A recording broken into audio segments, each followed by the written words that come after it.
Today, we're diving into a really powerful and, let's be honest, kind of jarring metaphor for the church, the Tomb of Sojourners. I mean, how can a place that's all about life be described as a place of death? So let's unpack this. It's a fascinating idea. Right. How can the church, which is supposed to be a community of the living, be compared to a grave? Well, to even begin to get our heads around this, we have to go way back, like thousands of years back, to the very first piece of land ever owned by the patriarch Abraham. You heard that right. The story of God's promised people finally getting their land doesn't kick off with a palace or some big, beautiful pasture. Nope, it starts with a burial plot. And believe it or not, understanding this one transaction is the key to unlocking this whole metaphor. Okay, so you got to get the context here because it's absolutely crucial. God had promised this entire land to Abraham and his descendants. But here he is, decades later, still wandering around like a nomad. He owned nothing, not a single square foot. So when his beloved wife Sarah dies, he's faced with this deeply personal and frankly humbling crisis. Now this is the pivotal moment. Just look at the words he uses to describe himself. A foreigner and a sojourner. He's not marching in there demanding his inheritance or acting like he owns the place. He's acknowledging his status. He's a temporary resident, a wanderer just passing through. And his request is so simple and solemn. He just needs a place to bury his dead.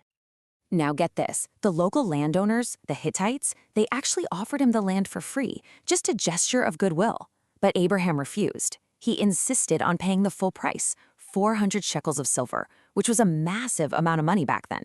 You see, this wasn't just some real estate deal. It was a statement. By paying for it, he was declaring that his claim to this place was legitimate. It was purchased, and it was permanent, even if it was just a tomb. So you can see why this cave becomes so significant.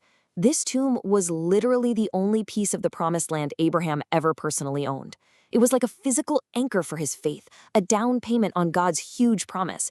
And it became the final resting place for generations, a tangible symbol of hope that God would eventually fulfill his covenant. Okay, so that's the story. But now let's see how this piece of history builds into a really profound statement about identity. The sermon we're drawing from argues that the word Abraham used for himself, sojourner, isn't just a biographical detail. No, it's basically the spiritual DNA of every single believer. So let's be absolutely crystal clear on what this word means. A sojourner is not a settler. They're not trying to build an empire or put down permanent roots where they are. They know that their real home, their true citizenship, is somewhere else. They understand, deep down, they are just passing through this world. And this, right here, is the core assertion. The Christian life isn't about becoming a master of this world, or winning by its standards, or just settling in and getting comfortable. It's about living like Abraham did, like a foreigner in a land that is not our ultimate home. So that really makes you wonder, in the culture that screams at us to build our kingdom here, what does it actually look like to live as if our real citizenship is somewhere else? Okay, so now we can circle all the way back to our big question from the beginning. We've got Abraham the sojourner and his tomb, which is a symbol of faith. So how does this turn the church into a tomb for the living? Let's finally resolve this paradox. What we have here is a total clash of perspectives. To the world, a place where you're told to die to yourself and give up worldly ambitions. Yeah, that looks like a tomb. It looks lifeless, joyless, maybe even worthless. But in God's economy, this tomb is actually a gathering of those who are truly deeply alive.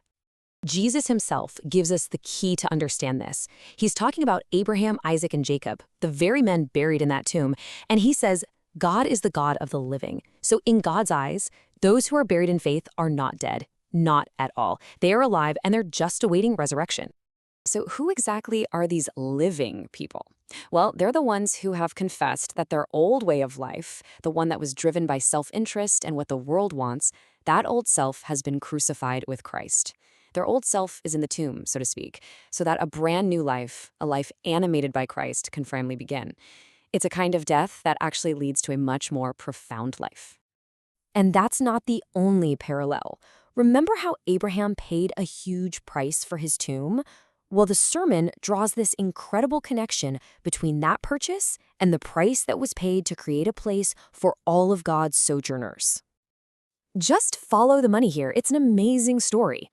First, you have the ultimate act of betrayal. Judas sells Jesus for 30 pieces of silver. Then, full of regret, he throws the blood money back. So what do the religious leaders do with it? They use it to buy a potter's field. And for what purpose? A burial place for strangers, which is just another word for foreigners, or sojourners. I mean, the parallel is just striking. The price of betrayal becomes the purchase price for a place of belonging for outsiders. And the sermon argues this points directly to the church, which Jesus purchased not with silver but with his own blood, creating a home, a true place of belonging for all of us who were once strangers to God. All right, let's bring all of these threads together into one final, comprehensive definition of what the church really is according to this perspective. And it's not a building, right? It's a people with a very specific identity.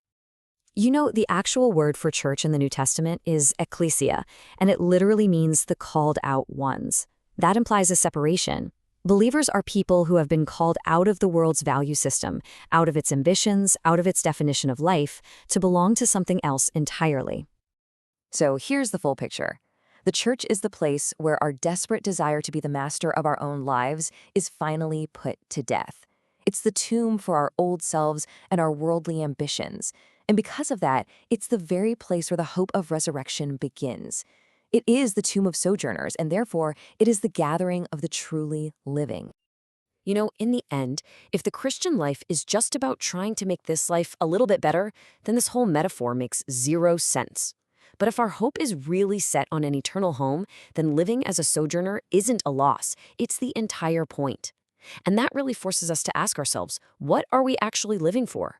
Where is our hope really placed?